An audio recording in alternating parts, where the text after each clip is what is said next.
Assalamualaikum warahmatullahi wabarakatuh. Baik, di video kali ini saya akan mencoba menjelaskan terkait dengan aliran-aliran etika atau pendekatan-pendekatan dalam etika.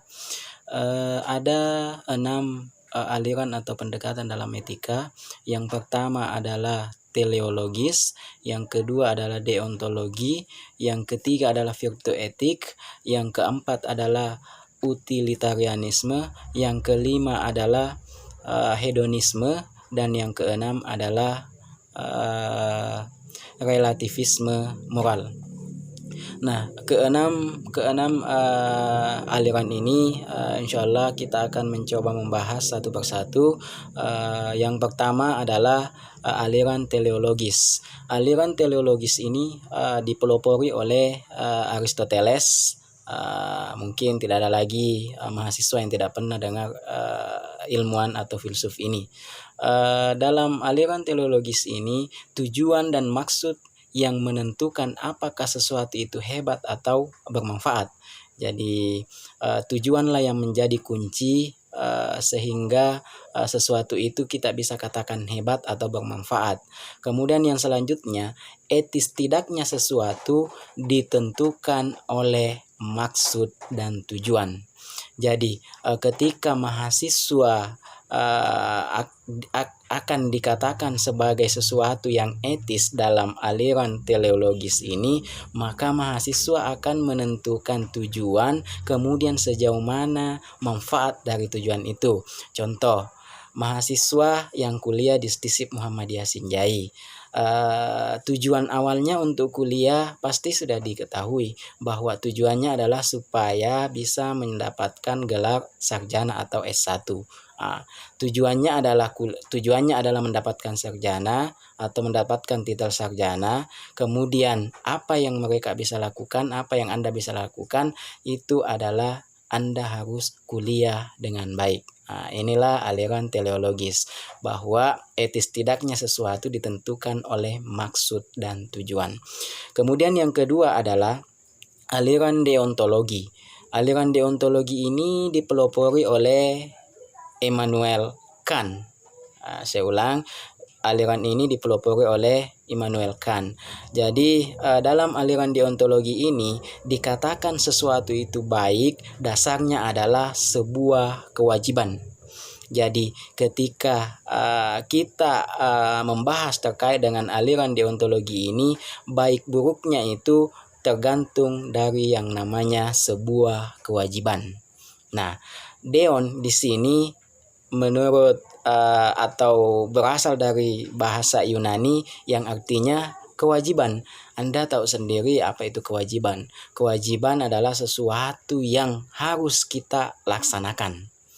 Nah, makanya di sini salah satu contoh yang paling mendasar adalah dalam teori deontologi ini atau aliran deontologis ini itu berdasarkan perintah-perintah agama. Kenapa perintah agama? Karena kita ketahui bersama bahwa kita yang menganut agama Islam atau yang notabene sebagai kaum muslim, semua yang diperintahkan di dalam agama kita itu sudah jelas. Apa yang harus kita kerjakan dan apa yang mesti kita tidak boleh kerjakan. Jadi sesuatu yang wajib, misalnya kita diarahkan untuk melaksanakan sholat 5 waktu, mulai dari subuh, zuhur, ashar, maghrib sampai isya. Itulah kewajiban. Jadi deontologi itu adalah lebih cenderung kepada kewajiban kita. Bagaimana kita melaksanakan apa yang seharusnya menjadi kewajiban kita. Kemudian aliran yang ketiga adalah virtue etik. Virtue etik ini adalah dipelopori oleh Socrates dan Aristoteles. Jadi aliran virtue etik ini dipelopori oleh Socrates dan Aristoteles.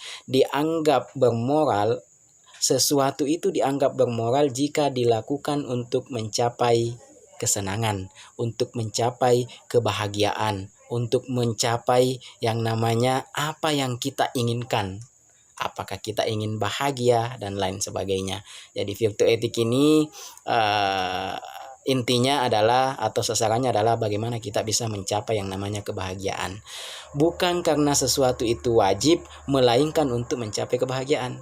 Jadi tadi kalau di deontologi itu adalah kewajiban, kalau di virtu etik adalah bagaimana kita bisa mencapai yang namanya kebahagiaan. Bukankah setiap orang pasti mengiming-imingkan yang namanya bahagia? Nah, inilah aliran virtu etik ini yang menekankan terkait dengan kebahagiaan. Contoh dari apa yang dimaksud dari virtu etik ini adalah kebijaksanaan. Nah, bukankah orang yang ketika diberikan kebijakan dan kemudian tidak mampu untuk mengerjakan itu, ketika diberikan kebijaksanaan, apakah orang itu akan bahagia? Nah, tentu akan bahagia, karena yang tadinya tidak dapat dilakukan ketika diberikan kebijaksanaan, akhirnya mereka akan bisa mengerjakan. Dan disitulah akan dilihat bahagia atau tidaknya seseorang. Kemudian keadilan, diadili. Kemudian suka bekerja keras dan hidup yang baik.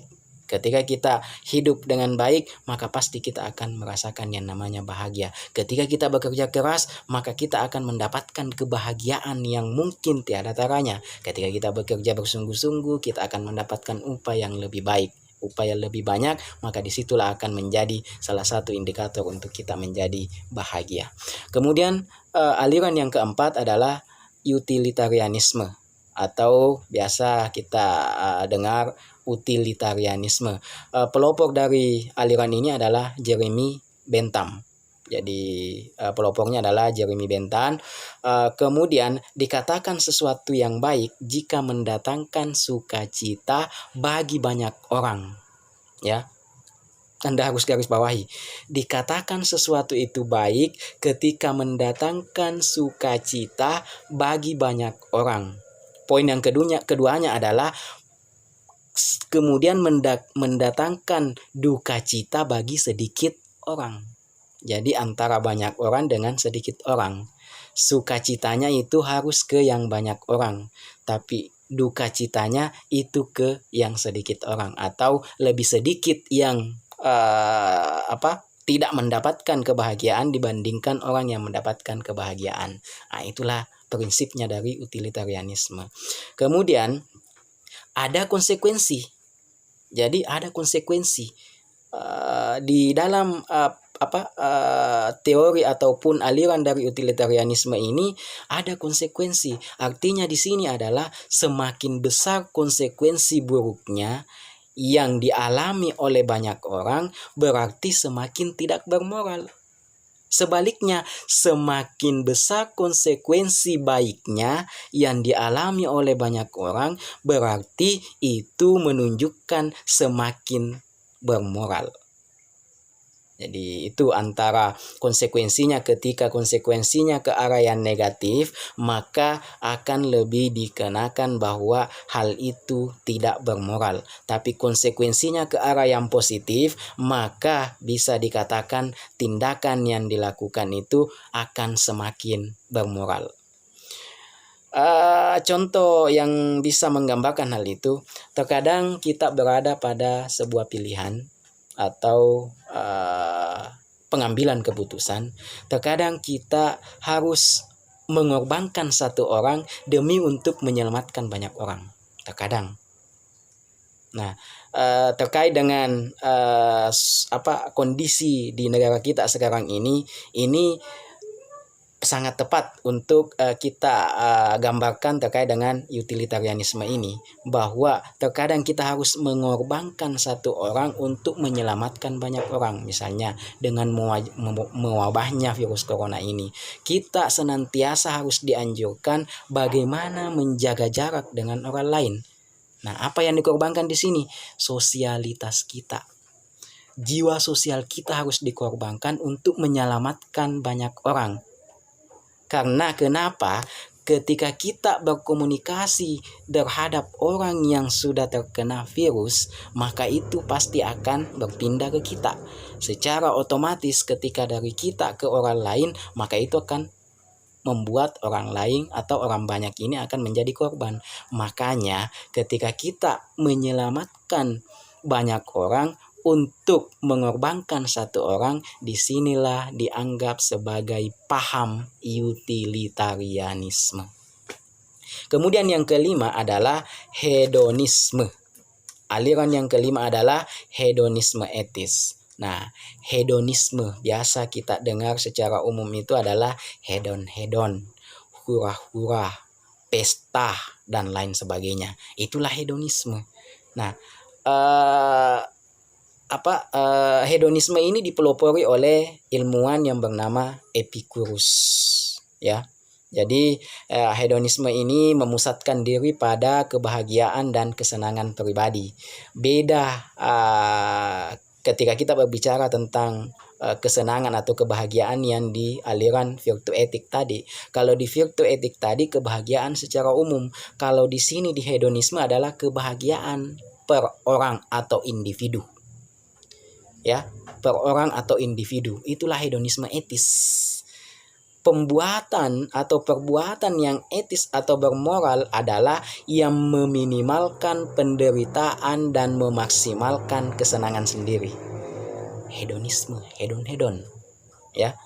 Jadi perbuatan yang etis atau bermoral adalah yang meminimalkan penderitaan dan memaksimalkan kesenangan pribadi. Karena intinya adalah kesenangan, kebahagiaan, tanpa memperhatikan siapa yang ada di sekeliling kita. Intinya kita bahagia. Kita mau laksanakan itu, kita mau laksanakan ini, kita mau laksanakan apapun. Intinya adalah bagaimana kita bahagia. Terkadang kita mendengar bahwa sesuatu dianggap baik jika itu menyenangkan diri sendiri. Ya, bisa dikatakan juga aliran ini adalah aliran yang egois. Kenapa saya katakan egois? Karena tidak menghiraukan orang lain. Orang lain mau menderita, orang lain mau sakit, intinya kita yang berbuat, kita yang akan bahagia. Nah, ini contoh kecilnya dalam kehidupan bermasyarakat. Misalnya, ketika kita senang dengan musik, terkadang kita mengencangkan volume tape kita di rumah sendiri hanya untuk mendapatkan kesenangan atau kebahagiaan pribadi. Kita tidak menghiraukan tetangga kita, yang notabene tetangga kita tidak senang dengan suara-suara yang lebih besar dan lain sebagainya.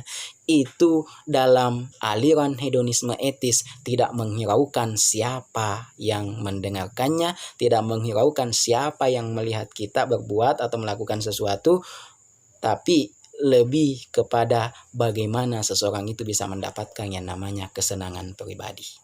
Itulah hedonisme.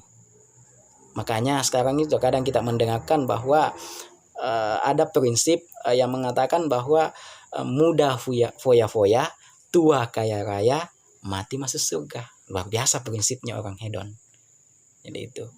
Nah, selanjutnya yang terakhir, yang keenam adalah aliran relativisme moral. Nah, ini kita dapatkan di zaman sekarang ini atau kita kenal dengan postmodern ini. Aliran-aliran relatif ini semakin merajalela. Kenapa saya katakan semakin merajalela? Karena semakin hari semakin meningkat di era postmodern ini. Apa yang menjadi penekanan dari relativisme moral ini adalah namanya juga relatif, tidak menentu. Ya, tidak menentu, tergantung dari situasi dan kondisi, ya. Jadi di sini tidak ada yang salah dan tidak ada yang benar secara absolut. Itulah relatif. Tidak ada yang salah dan tidak ada kebenaran secara absolut. Kenapa? Karena beda cara pandang. Satu orang mungkin memandang terhadap satu objek di sisi yang lain. Orang yang satunya memandang di sisi yang berbeda. Akhirnya tidak ada yang sama. Tidak ada yang sama. Karena beda sudut pandang. Ketika saya misalnya memandangnya dari satu sisi, Anda memandangnya dari sisi yang berbeda, bisa saja terhadap satu objek itu akan berbeda penilaian, berbeda pengertian, dan lain sebagainya. Misalnya, atau contoh, spidol, ketika saya pandang dari segi fungsinya, maka spidol itu bisa saya fungsikan selain dari dipakai untuk menulis, bisa juga saya pakai untuk melempar sesuatu. Bisa saja Anda memandang dari sudut yang berbeda. Spidol itu Saya bisa gunakan untuk memukul seseorang dan lain sebagainya. Jadi tergantung dari sudut pandang kita. Bagaimana kita memandang sesuatu hal, maka disitulah relatif itu muncul. Tidak ada sesuatu hal yang salah dan tidak ada benar secara absolut. Nah, inilah yang sering terjadi di era postmodern ini, ya. Kemudian lebih cenderung berada di area abu-abu. Anda paham abu-abu? Tidak jelas. Makanya kalau Anda terkadang tidak jelas maunya A, maunya B, maka Anda berada di relativisme moral. Hati-hati. Anda dikatakan berada di area abu-abu. Ya. Tidak menentu apakah dia berada di golongan hitam atau dia berada di golongan putih. Jadi dia berada di tengah-tengah. Tidak tahu mau di golongan putih atau mau di golongan hitam. Makanya terkadang saya katakan juga bahwa ketika kita dikasih pilihan, ya ini dalam pandangan di sudut Islam, ketika kita dikasih pilihan yang mana lebih baik kafir daripada munafik. Ketika itu pilihannya dua, kafir dan munafik. Kalau sesuai dengan aliran relativisme moral ini, itu lebih baik kafir daripada munafik.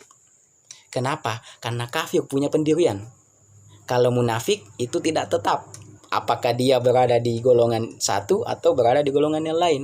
Makanya ketika dikasih dua pilihan seperti itu, lebih baik kafir. Karena punya pendirian. Misalnya kalau kita memandang dari contoh yang seperti itu. Itulah relatif. Ya. Jadi lebih cenderung berada di area abu-abu atau tidak jelas dibandingkan area hitam atau putih. Jadi itu ya terkait dengan keenam aliran atau pendekatan-pendekatan dari etika itu sendiri. Demikian mudah-mudahan apa yang saya sampaikan bermanfaat dan dapat dipahami. Sekiranya kalau ada yang mau ditanyakan atau belum jelas, silakan Anda berkomentar di Google Classroom kita yang telah kita buat, nanti kita diskusi di situ. Sekian, saya akhiri dengan ucapan fastabiqul khairat. Assalamualaikum warahmatullahi wabarakatuh.